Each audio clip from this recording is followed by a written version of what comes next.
اور یہ گنبد نما شے گرنے لگتی ہے۔ یہ عمل بے حد سست رفتار ہوتا ہے کیونکہ اس کے ساتھ نیچے کا ملائم مادہ بھی اوپر کھنچتا ہے، لیکن آہستہ آہستہ پہاڑوں کے بننے بگڑنے میں لاکھوں سال کا عرصہ لگ جانا معمولی بات ہے۔ اوپر ذکر آ چکا ہے کہ زمین کے دور میں 150 کلومیٹر کی جو کمی واقع ہوئی ہے اس کی وجہ یہ ہے کہ وہ اندر سے سرد پڑ کر سکڑ رہی ہے۔ اس کا اثر خط استوا کی لمبائی پر بھی پڑا ہے، وہ بھی 5% کے بقدر سکڑ گیا۔ اگر ہم گرینائٹ کے ٹکڑے کو ایک شکنجے میں ڈال کر اس پر زبردست دباؤ ڈالیں تو وہ ٹوٹ کر ٹکڑے ٹکڑے ہو جائے گا، لیکن وہ اپنے 1/5 کے بقدر دبے گا۔ اس سے ظاہر ہے کہ ہمارے بر اعظم گزشتہ 2 ارب سال کے عرصے میں جب سے زمین برابر سکڑ رہی ہے کم از کم 5 مرتبہ ضرور کچلے گئے ہیں، اور اس طرح زمین کی سطح پر 5 مرتبہ کوہستانی سلسلے وجود میں آ چکے ہیں۔ چونکہ بسالٹ زیادہ مضبوط ہے اس لیے یہ دباؤ زمین کے ان حصوں پر ہی پڑا ہوگا جو اس وقت بر اعظم کہلاتے ہیں۔ گرینائٹ کی تہہ میں بھی کچھ ایسے حصے ہوں گے جو نسبتاً کمزور رہے ہوں گے، اس لیے کوہستانی سلسلوں کی مندرجہ بالا تعداد دگنی کر دینی چاہیے، یعنی وہ یکے بعد دیگرے 5 مرتبہ نہیں بلکہ 10 مرتبہ وجود میں آئے۔ آپ اگلے باب میں پڑھیں گے کہ ماہرین ارضیات نے زمین کی گزشتہ تاریخ کے متعلق جو کچھ معلوم کیا ہے اس سے اس نظریے کی تصدیق ہوتی ہے۔ اوندے پہاڑ۔ جب ہم کسی ہزاروں فٹ بلند کوہستانی سلسلے کو دیکھتے ہیں تو ہمارے دل میں معاً یہ خیال پیدا ہوتا ہے کہ یہ چند اضافی چٹانوں کا ایک مجموعہ ہے جو زمین کی سطح پر مرتب ہو گیا ہے۔ جس طرح بعض شہروں میں مصنوعی پہاڑیاں بنا کر کھڑی کر دی جاتی ہیں، اب سے 1 صدی پہلے کے ماہرین بھی ایسا ہی سمجھتے تھے، لیکن اب یہ بات معلوم ہوئی ہے کہ پہاڑ کا اصلی وجود تو زمین کے اندر ہوتا ہے۔ پہاڑوں کی ان جڑوں کا پتہ کشِ ارض پر ایک تجربہ کرنے سے لگا۔ آپ جانتے ہیں کہ زمین ہر چیز کو بڑی قوت کے ساتھ اپنی طرف کھینچتی ہے، نہ صرف یہ بلکہ اگر کسی پہاڑ کے پہلو میں ایک پنڈولم لٹکا دیا جائے تو وہ پہاڑ اپنے عظیم جثے کی وجہ سے اسے اپنی طرف کھینچے گا اور پنڈولم عمودی سمت سے تھوڑا ہٹ جائے گا۔ جب سائنسدانوں نے پہل اس قسم کے تجربات کیے تو انہیں یہ دیکھ کر بڑی حیرت ہوئی کہ پنڈولم کا یہ انحراف اتنا نہیں تھا جتنا پہاڑ کی جسامت کے لحاظ سے ہونا چاہیے تھا۔ مثال کے طور پر ماؤنٹ ایورسٹ کو لے لیجئے، وہاں پنڈولم کا عمودی سمت سے یہ انحراف متوقع قیمت کا کل 1/3 تھا، اور کو پائرنرز پنڈولم کو اپنی طرف کھینچنے کی بجائے اسے دفع کرنے کی کوشش کرتا ہے۔ اس کا مطلب یہ ہے کہ پہاڑ کے نیچے اور بھی کوئی بڑا پہاڑ چھپا ہوا ہے جو پنڈولم کو نیچے کی جانب کھینچنے کی کوشش کرتا ہے۔ اس سے یہ نتیجہ بھی نکالا گیا کہ پہاڑ انڈے کے خول کی طرح خالی ہوتے ہیں، دیکھنے میں اتنے بڑے لیکن اصلی جسامت میں کم۔ کشش مقدار مادہ پر منحصر ہے، سائز پر نہیں۔ لیکن جب ہم زمین کی اس ٹھوس پرت کی بناوٹ پر غور کرتے ہیں تو ہمارا یہ نظریہ کہ پہاڑ کھوکھلے ہیں اعتراضات کی تاب نہیں لاتا، اور ہم یہ فرض کرنے پر مجبور ہو جاتے ہیں کہ پہاڑوں کی جڑوں میں زمین کی ساخت ان کے بوجھ کی وجہ سے بہت کچھ بگڑ گئی۔ موجودہ نظریہ یہ ہے کہ جس طرح قطبین پر برف کے دبنے کی وجہ سے برفانی چوٹیاں کھڑی ہو جاتی ہیں، اسی طرح پہاڑ بھی ہمارے زمین پر بنے۔ برفانی علاقے کا ہر سیارہ یہ بات جانتا ہے کہ جب برف دب کر ٹوٹتی ہے اور اس کی سلیں ایک دوسرے کے اوپر نیچے پانی ہوتا ہے جمائی جاتی ہیں تو بہت سی برف پانی میں ڈوبی رہتی ہے تاکہ توازن خراب نہ ہونے پائے۔ لہٰذا اگر کوئی قطبی ریچھ اپنے علاقے میں ایک برفانی پہاڑ دیکھے گا تو ساتھ ہی اس کے نیچے تیرنے والی سیل مچھلی کو اس سے بھی بڑا پہاڑ پانی میں معلق نظر آئے گا۔ یہی حال خشکی کے پہاڑوں کا ہے کہ اگر کچھ حصہ اوپر ہے تو نیچے ایک اور پہاڑ اوندا پڑا ہے۔ اس کے بننے کا سبب یہ ہے کہ بوجھ کی وجہ سے گرینائٹ بسالٹ کے سینے میں پوست ہو گیا۔ ارشمیدس ایک پرانا سائنسدان تھا، لیکن اس کا بنایا ہوا ایک اصول ابھی تک بڑا اہم سمجھا جاتا ہے۔ اس نے بتایا کہ ہر جسم کا وزن پانی یا کسی مائع میں کچھ کم ہو جاتا ہے کیونکہ اسے نیچے سے سہارا ملتا ہے۔ وہاں اس کا وزن اتنا رہ جاتا ہے جتنا اس مائع کا وزن جسے وہ اپنے لیے جگہ بنا کر ہٹاتا ہے۔ لیکن پہاڑوں کا معاملہ ذرا مختلف ہے، وہ خشکی میں ہے اور اب تک کبھی کے متوازن ہو چکے ہیں۔ بس یہ سوال پوچھنے کی بجائے پنڈولم پر پہاڑوں کا اتنا اثر کیوں نہیں پڑتا جتنا ان کے ظاہری جسامت کے لحاظ سے پڑنا چاہیے، ہمیں دراصل یہ دریافت کرنا چاہیے کہ پنڈولم میں ذرا سا بھی خم کیوں آتا ہے۔ مؤخر ذکر سوال کا جواب دینے کے لیے ہمیں یہ بات ملحوظ رکھنی چاہیے کہ اگرچہ زمین کی ٹھوس پرت میں اتنی قوت نہیں ہے کہ وہ پورے پہاڑ کا وزن برداشت کر سکے، تاہم اس میں اتنی لچک ضرور ہے کہ وہ پہاڑ کو نچلے ملائم مادے میں اتنا نہیں دنسنے دیتی جتنا اسے اپنے زبردست وزن کے لحاظ سے دنس جانا چاہیے تھا۔ یہی وجہ ہے کہ پہاڑ توازن کے تقاضے سے کچھ زیادہ اوپر نکلا رہتا ہے اور اس کے پہلو میں لٹکا ہوا پنڈولم خفیف سا انحراف ظاہر کرتا ہے۔ یہ بات بھی یاد رکھنی چاہیے کہ چھوٹی پہاڑیوں اور انسان کے بنائے ہوئے ڈیروں، مثلاً اہرام مصر یا نیو یارک کی فلک بوس عمارتیں کے بوجھ سے زمین کی تہہ بالکل نہیں دبتی۔ اگر ان پر پنڈولم کا مدرجہ بالا تجربہ کیا جائے تو اس کا انحراف اتنا ہی ہوگا جتنا ہونا چاہیے۔ اس بحث سے یہ نہیں سمجھنا چاہیے کہ زمین کے اندر یہ اوندے پہاڑ ظاہری پہاڑوں کے بالکل برعکس ہوں گے، جس طرح شیشے میں الٹا عکس نظر آتا ہے، بلکہ اگر ہم کسی صورت ان کی جڑوں تک پہنچ جائیں تو ہمیں اس کے سوا کچھ نظر نہ آئے گا کہ گرینائٹ کی بہت سی مقدار کئی کلومیٹر تک بسالٹ کے سینے میں پوست ہو گئی ہے۔ بارش اور پہاڑ۔ ہم کئی بار یہ ذکر کر چکے ہیں کہ پہاڑوں پر بارش کا بہت برا اثر پڑتا ہے، وہ انہیں اپنی قوت سے بھی کاٹتی ہے کہ کیمیاوی طور پر بھی۔ سال ہر سال سے پہاڑوں کی بہت سی مقدار دریاؤں کے راستے بہہ بہہ کر سمندروں میں جا رہی ہے۔ ہم یہ بھی بتا چکے ہیں کہ اس عمل سے اب تک صرف نمک کی 2 کروڑ مکعب کلومیٹر مقدار خشکی سے سمندروں میں منتقل ہو چکی ہے۔ اگر ہم کسی صورت میں یہ سارا نمک وہاں سے نکال کر زمین پر پھیلا دیں تو اس کی 125 میٹر موٹی تہہ بن جائے گی۔ گرینائٹ کی چٹانوں میں نمک بہت کم ہے، صرف 5%۔ اس لیے متذکرہ بالا مقدار نمک کا مطلب یہ ہے کہ بارش نے گرینائٹ کی کم از کم 2 کلومیٹر موٹی تہہ اب تک صاف کر دی ہے۔ نمک تو سمندروں میں پہنچ کر گل گیا، لیکن ریت اور بجری وغیرہ تہہ نشین ہوتے رہے اور وہاں ان سے کچھ چٹانیں بنتی رہیں۔ بارش کا پانی خشکی کی ہزاروں فٹ گہری تہوں کو کاٹ کاٹ کر بہا سکتا ہے، وہاں بڑے سے بڑے کوہستانی سلسلے کو ہموار کر سکتا ہے۔ اگر آپ اس طویل عرصے کو نگاہ میں رکھیں جو ہماری زمین پر اب تک گزرا ہے تو آپ کو یہ سب کچھ پڑھ کر تعجب نہ ہوگا۔ اگر صرف اس مٹی کا تخمینہ لگایا جائے جو بارش اپنے ساتھ بہا کر لے جاتی ہے تو ریاستہائے متحدہ امریکہ ہی کی تقریباً 80 کروڑ ٹن مٹی ہر سال بہہ جاتی ہے۔ اسی حساب سے ہمارے براعظم ہر سال 0.2 ملی میٹر کے بقدر نیچے ہو جاتے ہیں۔ جب کولمبس نے اس نئی دنیا کا پتہ لگایا تھا اس وقت سے اب تک خشکی کی 4 انچ گہری تہہ سمندر میں منتقل ہو چکی ہے۔ بارش کے پانی اور دریاؤں کی تراش خراش سے زمین کو جو نقصان پہنچا ہے اس کی مثالیں دنیا کے بہت سے ملکوں میں عام ہیں۔ ہمارے اس کرے پر طرح طرح کی چٹانیں پائی جاتی ہیں، کوئی بارش سے کم متاثر ہوتی ہے اور کوئی زیادہ۔ اس لیے تراش خراش کے عمل سے زمین پر طرح طرح کی شکلیں مارز وجود میں آتی رہتی ہیں۔ مثلاً ریاستہائے متحدہ امریکہ میں جنوبی ڈکوٹا میں ایسی ایک شکل ملتی ہے جسے ڈیولز ٹاور کہتے ہیں۔ جو لوگ شاہراہ نمبر 9 سے گزرتے ہیں ان کی نظر اس پر ضرور پڑتی ہے۔ کسی زمانے میں یہاں ایک عظیم الشان آتشفشاں پہاڑ تھا جس سے لاوا بہتا رہتا تھا، لیکن بعد میں وہ خاموش ہو گیا اور دہانے کا لاوا جمع کر بسالٹ کے ایک لمبے عمودی تھم میں تبدیل ہو گیا۔ صدیوں تک بارش کا عمل اس مردہ آتش فشاں پر جاری رہا اور اس نے لاکھوں سال میں اس راکھ مٹی کو دھو ڈالا جو اس کی چوٹی پر جمع تھی۔ نیچے سے صاف لاوا نکل آیا جو بسالٹ پر مشتمل تھا۔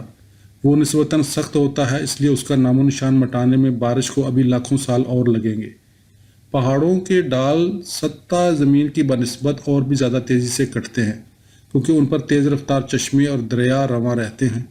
اس لیے یہ توقع غلط نہ ہوگی کہ بارش اور چشمے دریا ملا کر لاکھوں کروڑوں سال میں پہاڑوں کو میدانوں سے ملا دیں گے۔ اس کام میں بارش کو زیادہ محنت کرنی پڑتی ہے کیونکہ جیسے جیسے پہاڑ کٹتے رہتے ہیں ارضیاتی طور پر نیچے سے نئی چٹانیں ابھرتی رہتی ہیں ورنہ ان کا توازن خراب ہو جائے۔ اس طرح پانی کا کام بڑھتا رہتا ہے اور وہ ہمارے پہاڑوں کو اس وقت تک صاف نہیں کر سکتا جب تک ان کی جڑوں کو بھی زمین کے نیچے سے نکال نہ پھینکے۔